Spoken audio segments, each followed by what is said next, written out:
Lienkamp. Thank you very much for taking your time for a conversation about the future of batteries in vehicles. So, before we start with the actual topic, I would like to understand your way into e-mobility and battery innovation. Can you sketch out your professional path in a couple of words? Maybe a long time back I did my PhD in material science actually. Okay. But then I went back to the automotive industry and I joined Volkswagen with a trainee program. Then I was at different stages. And the end of my career at Volkswagen was in the research department. Okay. And there I was responsible for electronics and vehicle, which means it was everything except the drivetrain. So I was not responsible for the internal combustion engine, not responsible for the electric drivetrain, not for the battery, but for all the rest. Okay.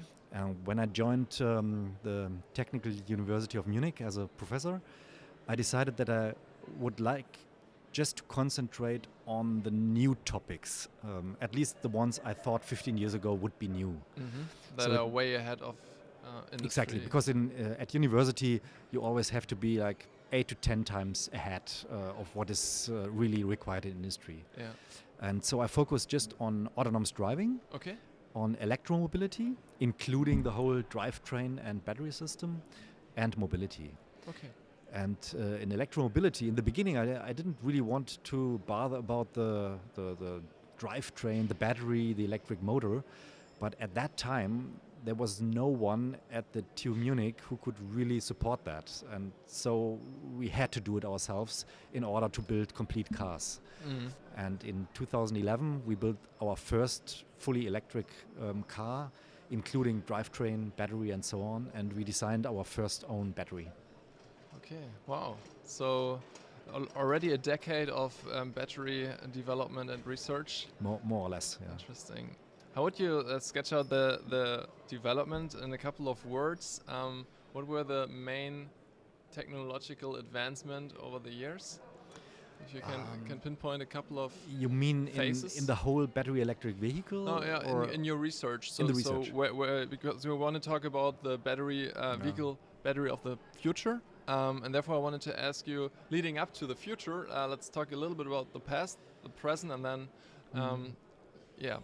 to have the perspective there, but know like where we're coming from. So that would be my question to you now. If you can. Yeah, when we started like almost 15 years ago, the main problem was the low energy density of the battery cells and the high price. Yes. And to overcome that, we decided that we first develop a very small car. Small car means very small. Like a two-seater? It was just a two-seater. We had a very small frontal area, a very low coefficient of draft. Yeah. And then we needed a very small battery, which was not very costly and which was not very heavy. And our predictions at that time were far below what really happened. Okay. So the batteries developed in a much faster speed than we really expected. Yes. And even today there was just a discussion. Thankfully. There was just a discussion that 10 years ago all the predictions were much too pessimistic in terms of costs mainly. Okay. And like today we are at 300 watt hours per kilogram in comparison to 100, 150 15 years ago. And like 15 years ago, we were talking about 800 euros per kilowatt hour, and today we are at 80. Yes. So it was a really big advancement in the industrialization of so batteries. So a factor by like 2 to 3 in energy density, and a reduction by an order of magnitude in terms of costs. Exactly. Yeah. Yes. Okay, so, and the present, how would you describe the present?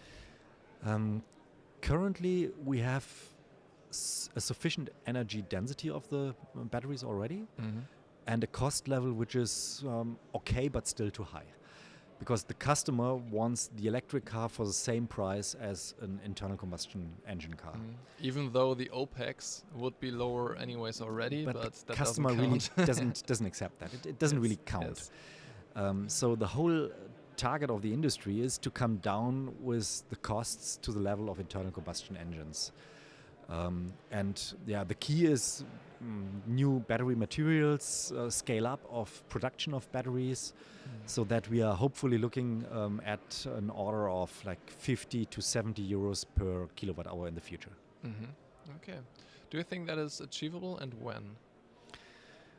I'm always looking at the year 2030 because that's when in the European Union we have to reach a level of roughly 50% battery electric vehicles for new cars.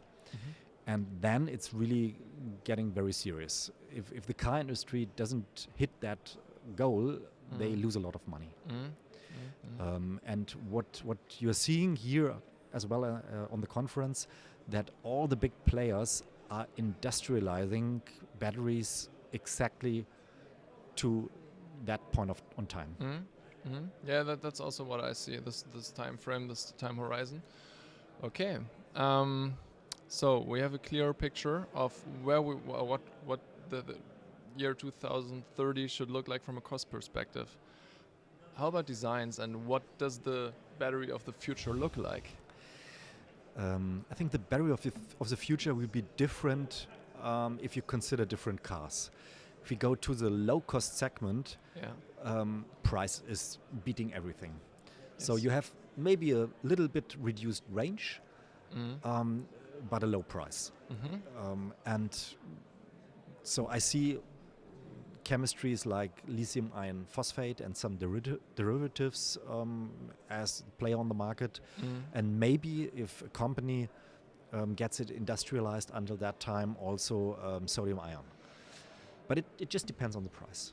Yes, the lithium costs that went up last year and are decreasing right now again, so exactly. It depends, if you go to the premium segment, the German OEMs are addressing, it will most likely be NMC, nickel, manganese, cobalt, because of the very high energy density.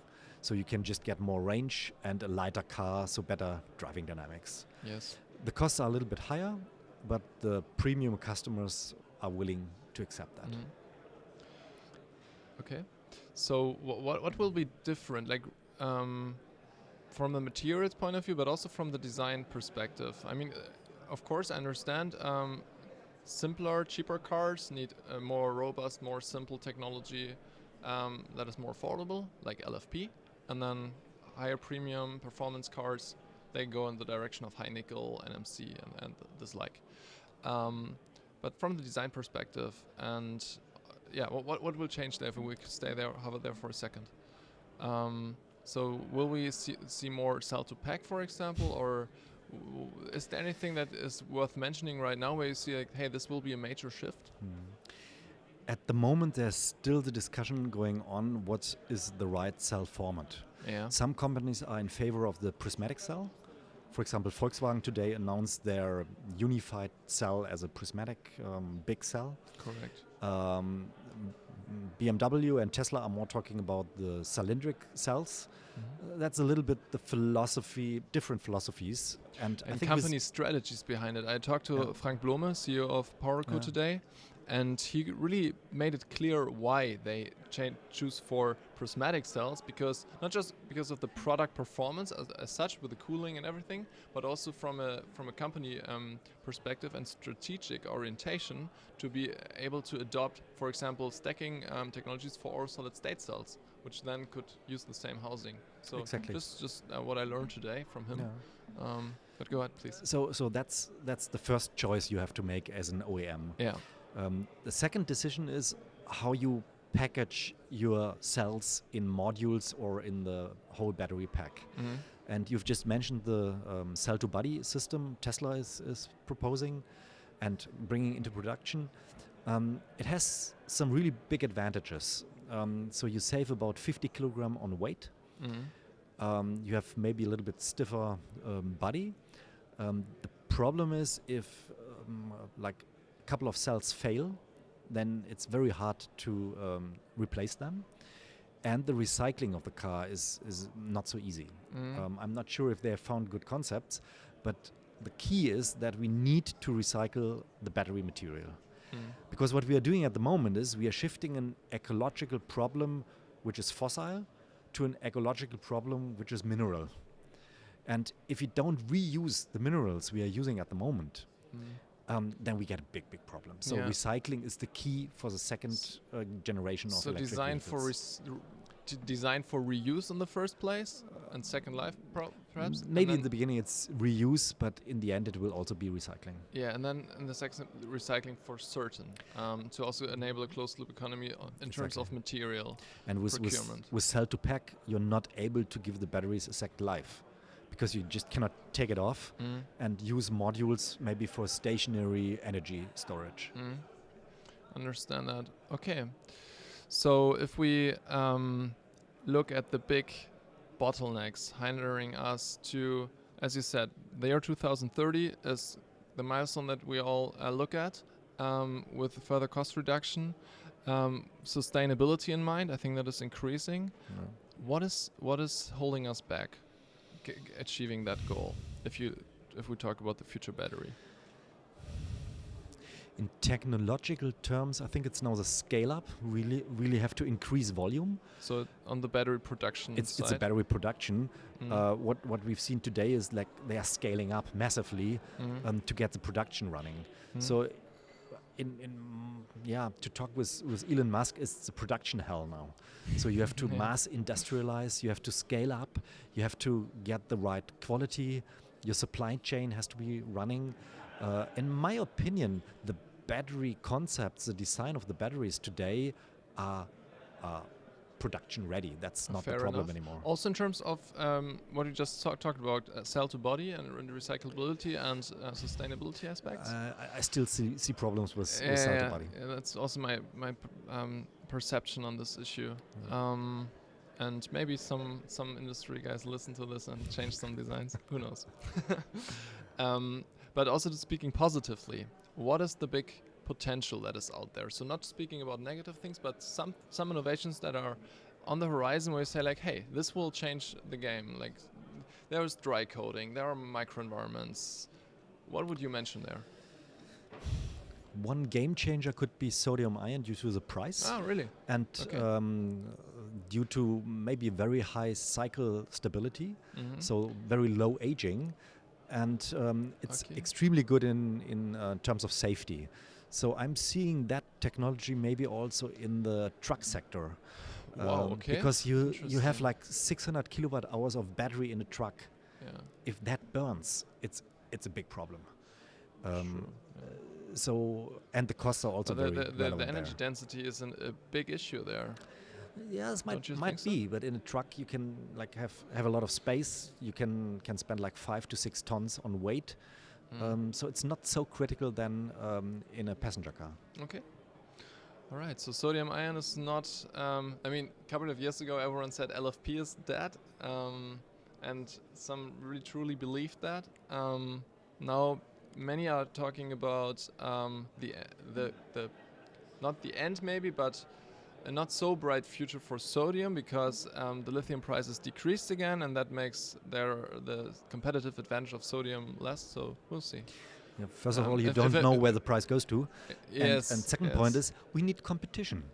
If we are now pushing the LFP manufacturers to improve their batteries, I don't have a problem if sodium ion is not coming, but then we get better LFP batteries. Yeah, because there's always sodium on the back. Exactly. There's always the pressure to make taking out of the drawer and saying like, hey, we have a better opportunity here. Exactly. Okay, cool. So the future can be bright. We will see. Professor Lienkamp, thank you very much for the conversation. Yeah, you're welcome. Thank you.